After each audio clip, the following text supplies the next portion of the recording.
Hello. Welcome to Nexus. I'm Wanda Allen Abraha, the Director of the Human Relations Department.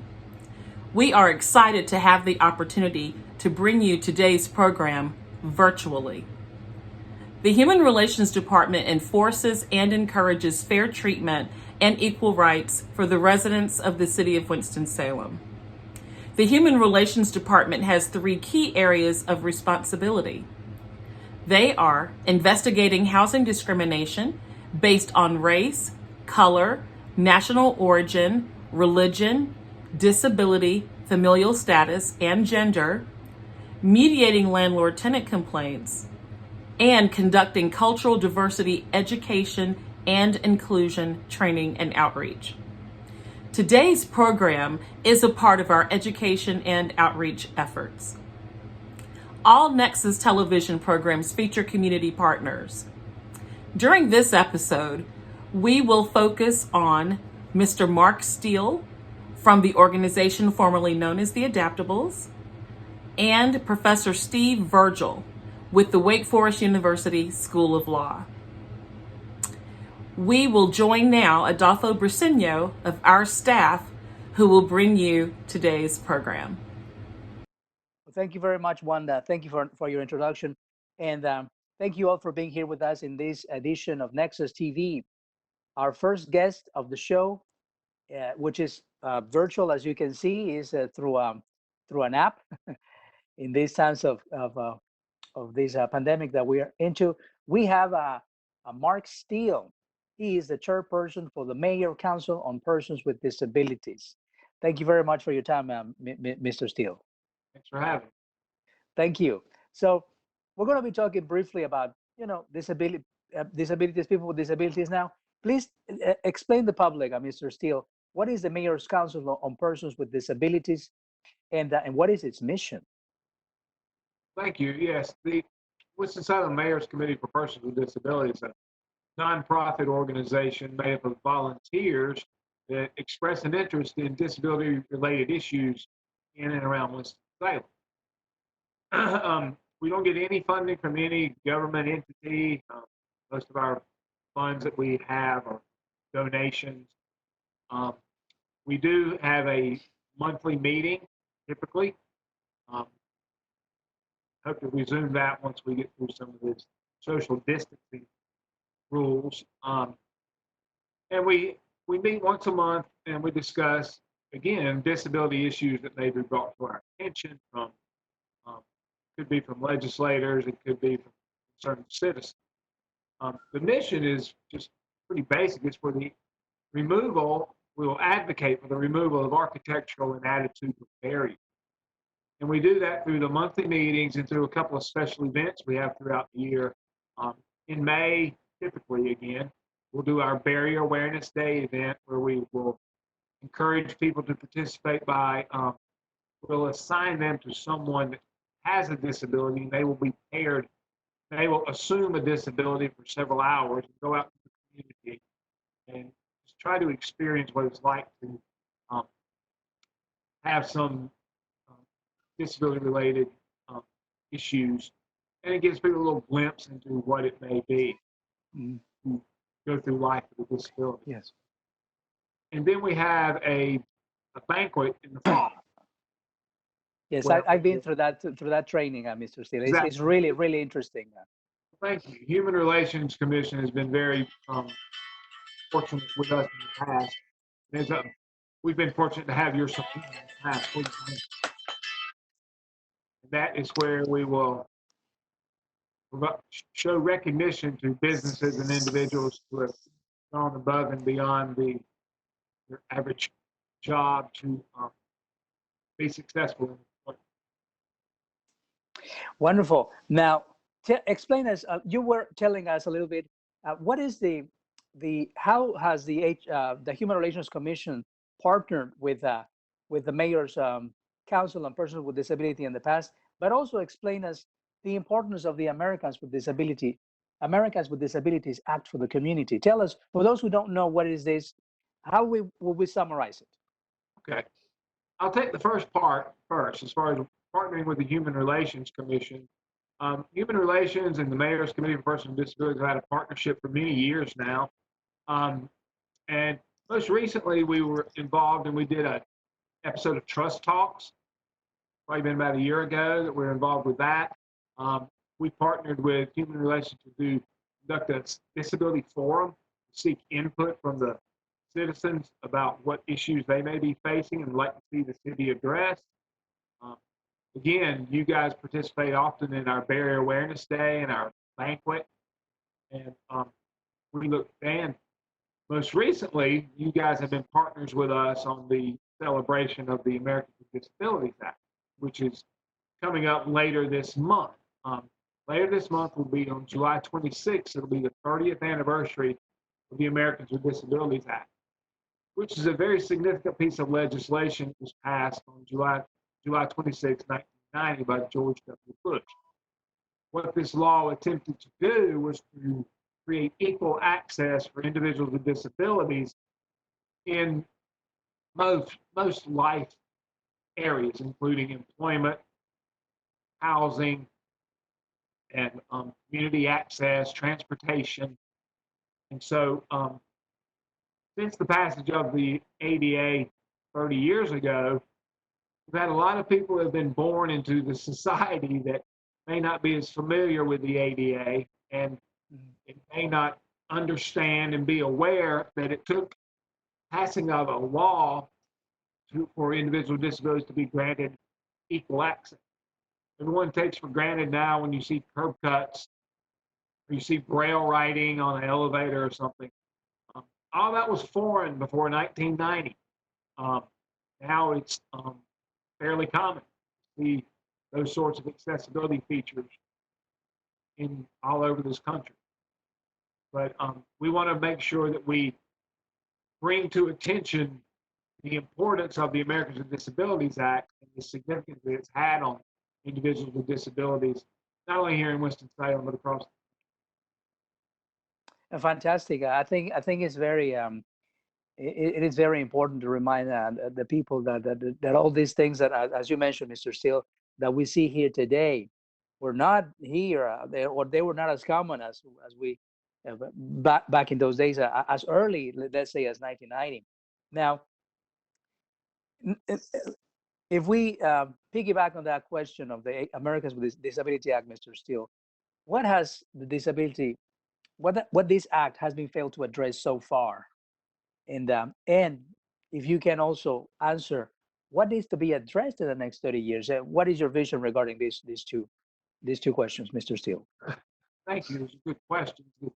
The ADA has it's very wide, has a very broad spectrum.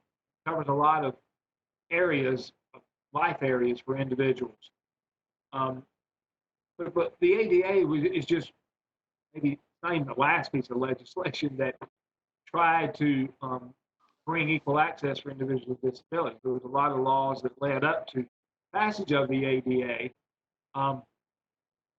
And since then, there's been several areas that are not being addressed as effectively, I believe, as when the law was introduced in 1990. One of the biggest disappointments is in employment. The unemployment rate for individuals with disabilities remains around 70%, which was 70% in 1990. So that's an area that really needs to be addressed. There's only approximately 19% of individuals with disabilities are employed. 30% of those are employed part-time. As you can imagine, that in itself leads to other complications such as appropriate housing and living situations that a lot of people with disabilities just struggle with, even today. One thing that the law doesn't address adequately and hasn't been addressed in the last 30 years is the need for more community-based resources so that individuals with disabilities not warehoused in institutions and nursing homes and have an opportunity to get housing and to live in the community of their choice. Again, that is an issue that remains at the forefront for people with disabilities, and there's a great need. I see. And very briefly, Mr. Steele, I mean, these are very lengthy issues, societal issues. Probably we will not be able to resolve them right now in this show, but how do you see, how do you foresee this issue about employment and what could be done to address it? Well, I've seen small kind of breaks in the people's attitudes towards some of these issues, but you're right. It's a systemic issue that is going to take time. It's not going to be accomplished completely by government or completely in the private sector. It's going to take a combination of all of that. Earlier I said that Mayor's Committee advocates for the removal of architectural and attitudinal barriers. But you can legislate till the cows come home, and you can make people have curb cuts, and you can make things available for individuals that are deaf or hard of hearing. You can legislate all that, but until people's attitudes towards disabilities really starts to change, people see people with disabilities as worthy and worthwhile citizens that deserve these protections, there's not going to be a lot of change. But there's been things that have happened over the course of the last couple of years. The ABLE Act was passed, which enables individuals with disabilities to set aside money that can be used later in their life for some of their independent living needs. It doesn't necessarily kick them off of Medicaid services or restrict some of their community-based services. It's going to take a multitude of things that have to be passed, including changing a lot of attitudes.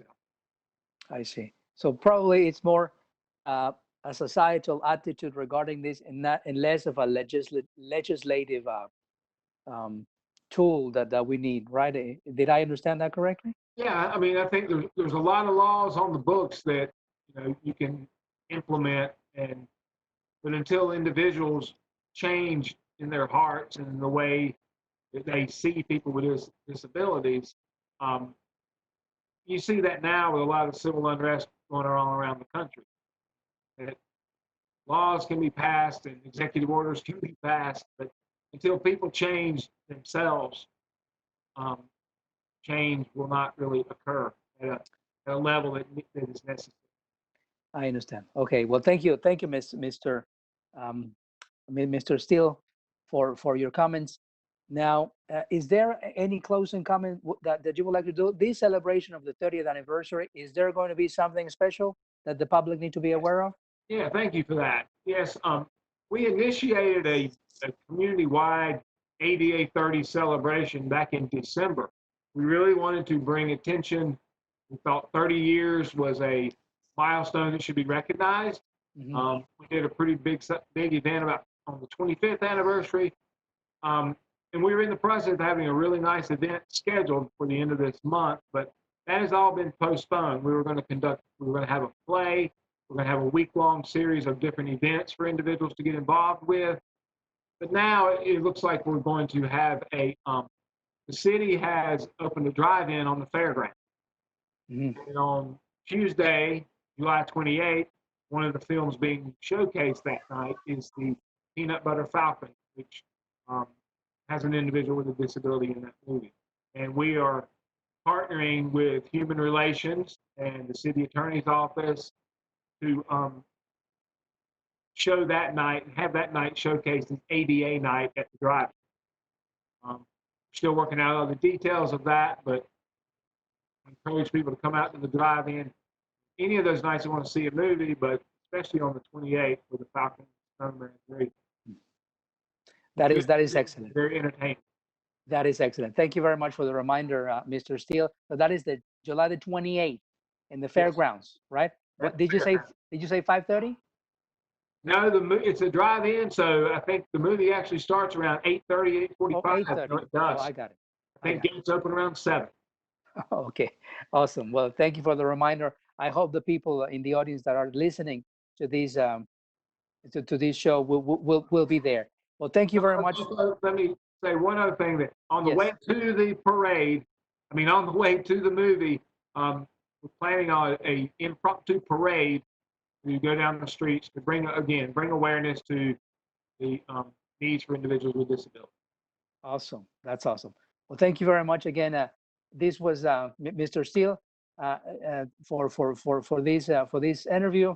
You are Mr. Mark Steele. You are the chairperson for the Mayor Council of Persons with Disabilities. Thank you very much for your time. And remember, folks, is the July the 28th, right?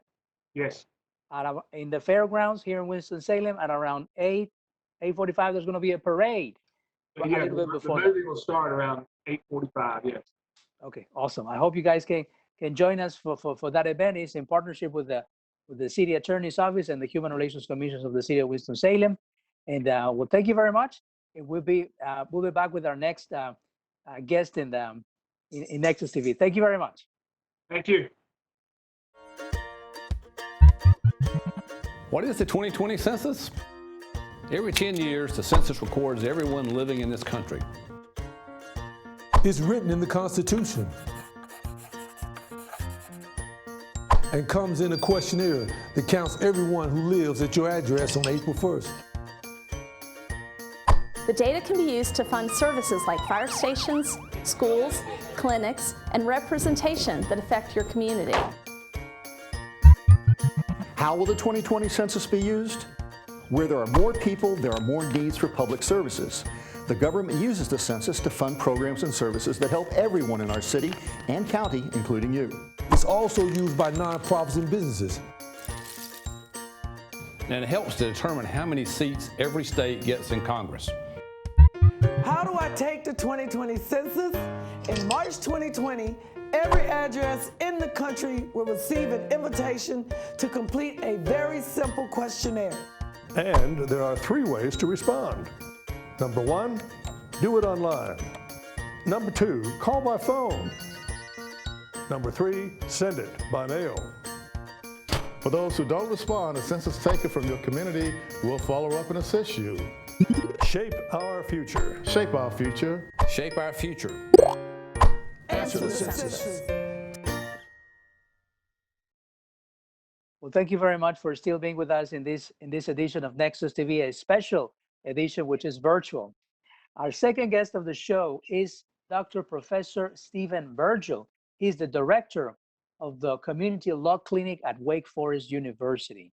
Thank you very much, Professor, for being with us. Thanks for having me. Well, let's start this conversation, Doctor, by talking a little bit about precisely the Wake Forest School of Law Community Clinic, what it is, and what are more or less its objective and its purpose. Right. So the Community Law Clinic is part of the School of Law Wake, and it serves 2 principal goals. The first is to educate our students, help them become better lawyers, and we do that by putting students in a clienting and advising role with real clients in our community.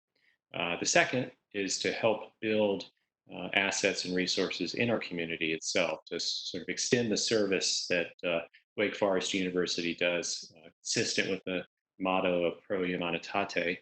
We really want to be partners with initiatives in our community, that can have impact and make the city a better city. Wonderful.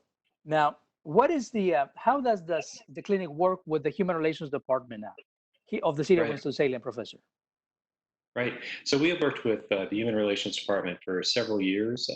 We've done a number of projects around housing, helping people retain housing, find ways to improve the quality of their housing. Essentially, what we do is we work with the leaders and staff of the community, of the Human Relations Office, and bring our students to help in doing things, researching questions of law, working with landlords and tenants to reach some resolution about a complaint, perhaps over the quality of housing or something like this. And so we try to expand the capacity of the city's office to do what it does, but at the same time, we also want our students to see some of the realities facing folks in our city and in all cities in the United States. Well, that's awesome that the students can can have a taste of that social factor that we sometimes have to deal with, which is fair housing. Now, let's change gears a little bit, Professor. And what is the eviction diversion program, and how does it work? Right. Well, I think that to understand what it is, it's important to sort of look at the context of where we are right now in our country. We have had several months of just incredible economic disruption related to COVID, and that will continue indefinitely, right? One of the things that was, a good policy, most states adopted moratoriums on eviction proceedings. So if someone was out of work because of the COVID, think of people in restaurants, food service, many areas were out of work.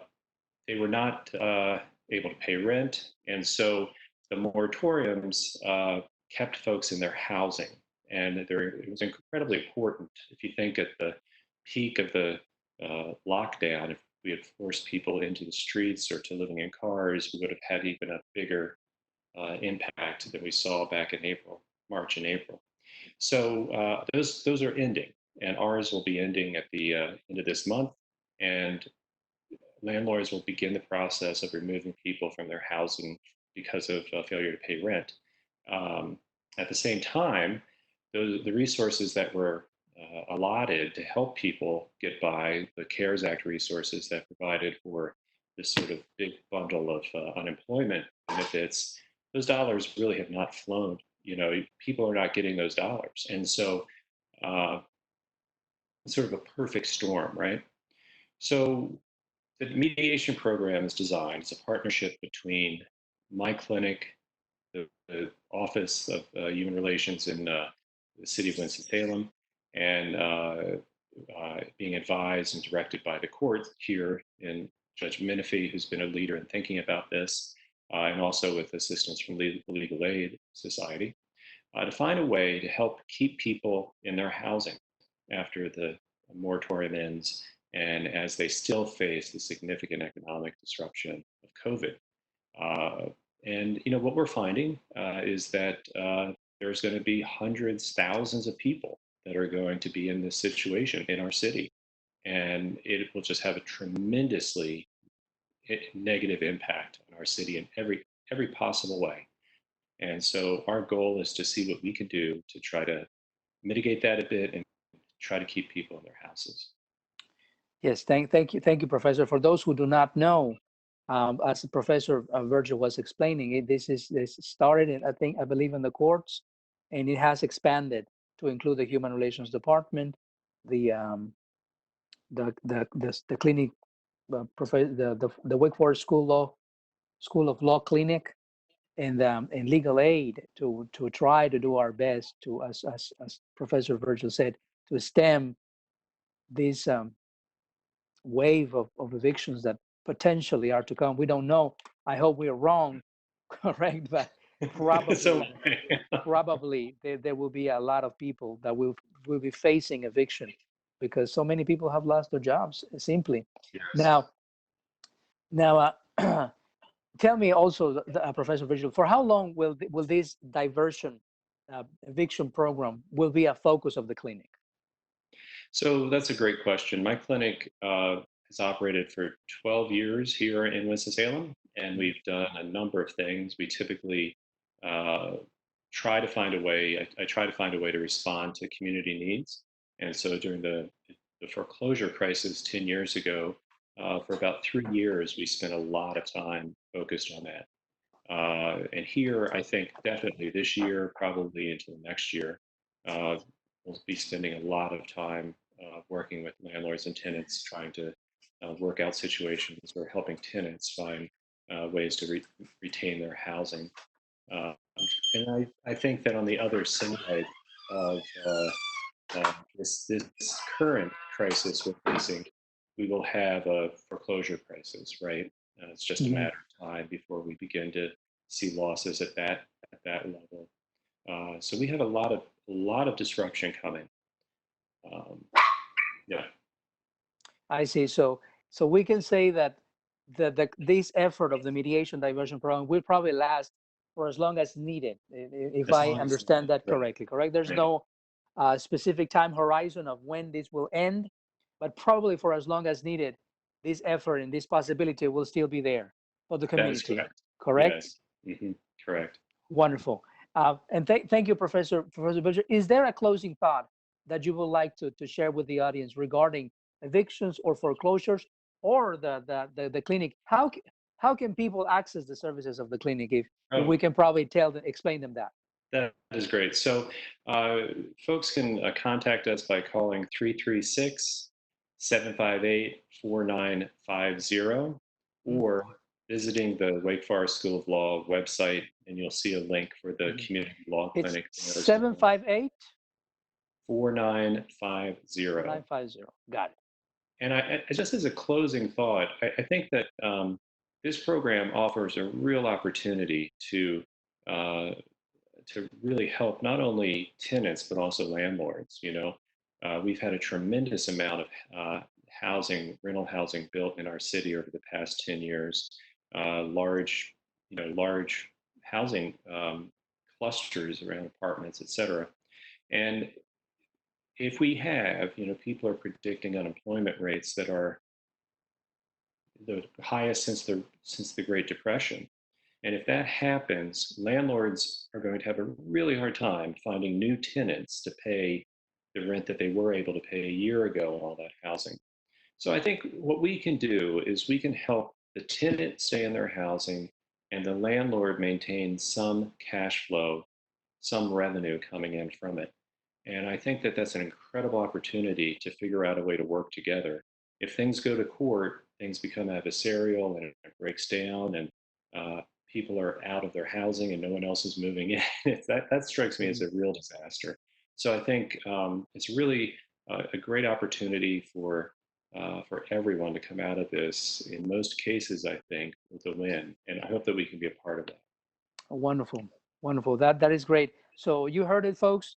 The telephone number for the clinic is 336-758-4950. And I am assuming, are the services for free for those who Yes. qualify for them?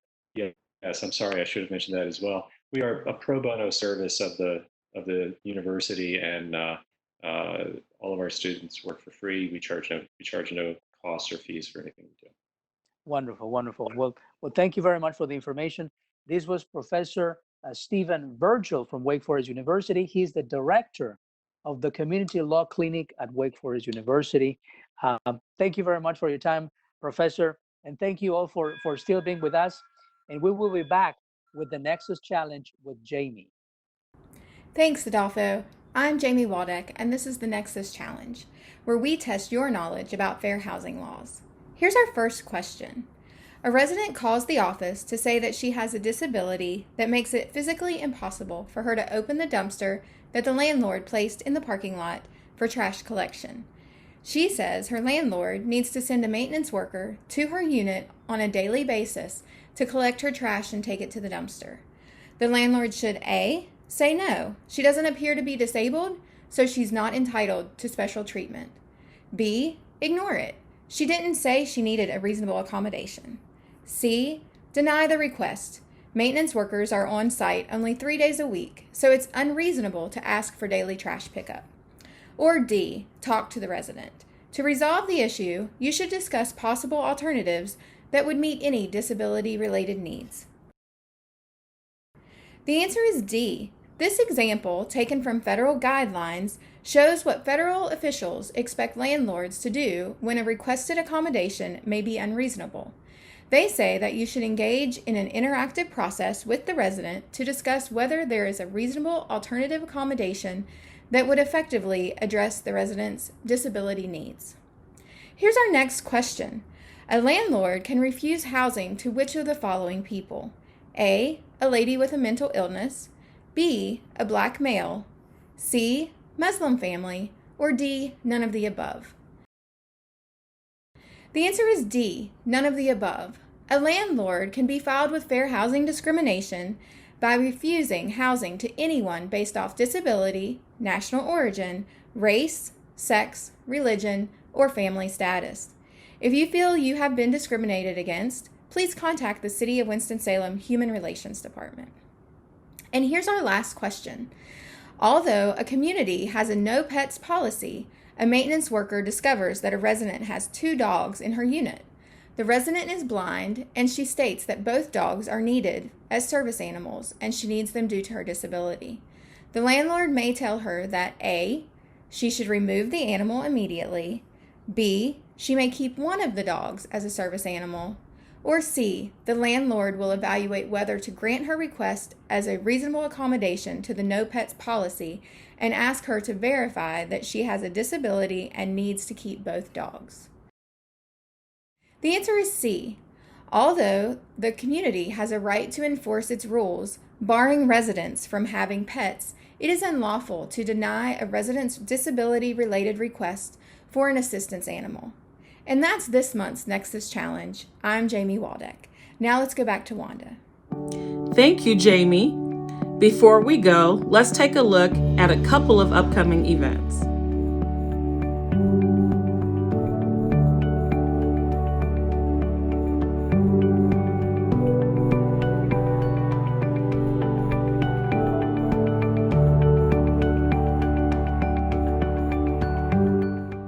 We hope you enjoyed today's virtual program. I'm Wanda Allen Abraha. See you next time.